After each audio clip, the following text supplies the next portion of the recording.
नमस्कार दोस्तों, मैं प्रियंका और हाजिर हूँ मैं आपके सामने आज फिर से एक नए पन्ने के साथ। और आज मैं आप लोगों के लिए लेकर आई हूँ पितृदोष से रिलेटेड कुछ पॉइंट, जैसे कि ये पितृदोष क्या होता है और क्यों होता है और इसके उपाय क्या हैं। अब आप सोच रहे होंगे कि मैं ये सब बातें क्यों कर रही हूँ। असल में जब किन्हीं चीज़ों में आपको इंटरेस्ट होता है जानने का, समझने का, तो आप उस चीज़ को पढ़ने की, समझने की कोशिश करते हैं। तो मैं ऐसा कुछ नहीं हूँ कि मैं बहुत बड़ी ज्योतिष नहीं हूँ, लेकिन फिर भी मैं इन सब चीज़ों को मानती भी हूँ, समझती भी हूँ और ज़्यादा जानने की कोशिश करती हूँ। तो बस एक कुछ चीज़ें हैं जो मैं आप लोगों के साथ शेयर करना चाहती हूँ। हाँ, तो हम बात करते हैं जैसे कि पितृदोष जो होता है वो क्यों होता है।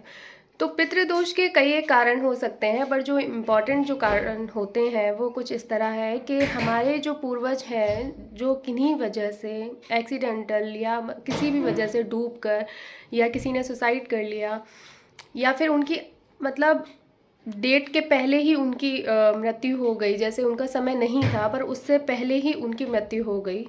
तो ऐसे में उनकी जो आत्मा होती है वो परेशान रहती है मोक्ष प्राप्ति के लिए, और फिर वो अपने बच्चों को बार बार उस चीज़ के लिए हिंट देती है, बताती है कि हमको मोक्ष प्राप्ति कराइए, जिसको हम ये समझ लेते हैं कि वो हमें परेशान कर रहे हैं। किसी के भी पितृ कभी किसी को परेशान नहीं करते हैं, वो खुद ही इतना परेशान होते हैं, इसलिए वो हम लोगों को केवल और केवल बताते हैं।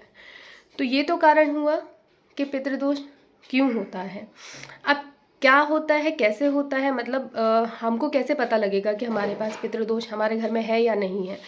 तो पितृदोष के कारण ये होते हैं कि आप जैसे कि घर में जो भी पैसा आता है उससे पहले उसके खर्चे का रास्ता बन जाता है, और आपके पास पैसा आया और तुरंत ही खर्च हो गया। दूसरा, घर के व्यक्ति पूजा पाठ करते समय पर उनको अंगड़ाइयाँ आना, उनको जमाई आना, आंखें कई बार भर आना, या कुछ मतलब शोक वाली चीज़ें याद आ जाना, रोना आ जाना, या खाज खुजली टाइप से कुछ प्रॉब्लम्स रहना।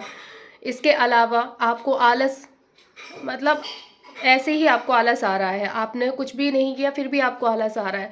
रात बरात आपकी अचानक से आँख खुल जाना और फिर आपको नींद ना आना, 1-2 घंटे पानी पीने की इच्छा करना। तो ये सब जो हिंट होती हैं, इनसे हमें पता लगता है कि हमारे घर में पितृदोष है। तो हम इसके निवारण के लिए क्या करेंगे।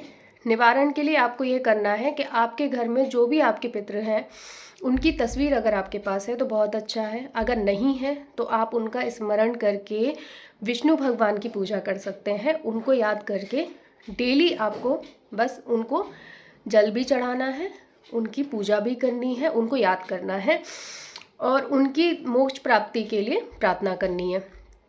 इसके अलावा 3 ऐसे वृक्ष होते हैं जो कि पितृ तुल्य माने गए हैं। एक होता है पीपल का, एक होता है वट का, और तीसरा होता है बिल्वपत्र का।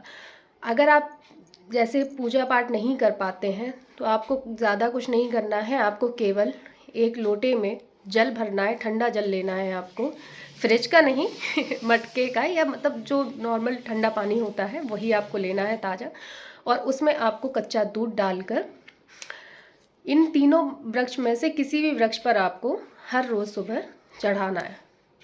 बस इससे क्या होगा कि जो आपके पितृ हैं, जो प्यासे हैं या भूखे हैं, जिनको मतलब दिक्कत हो रही है, उनमें आराम मिलेगा और वो आपको आशीर्वाद देंगे। इसके अलावा एक उपाय और है जो आप कर सकते हैं। सिर्फ एक चावल का दाना आप हाथ में लेकर उस पर आप थोड़ा सा जल डालेंगे, ठंडा जल आप लेंगे मटके का, और बस आप एक बार अपने ऊपर से इस तरीके से घुमा के, और शिवलिंग अगर आपके पास है तो आप शिवलिंग के ऊपर उस दाने को, सिर्फ एक दाने चावल का आप उस पर चढ़ा देंगे। इससे भी आपके पितृदोष में आपको आराम मिलता है।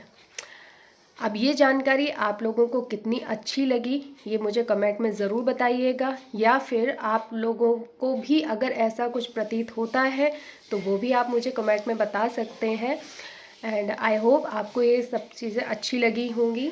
मेरी जो जानकारी है मैंने आप तक पहुंचाने की कोशिश की है, वो आप तक पहुंची होगी। And thanks for watching, and like and subscribe करना ना भूलें। Thank you so much.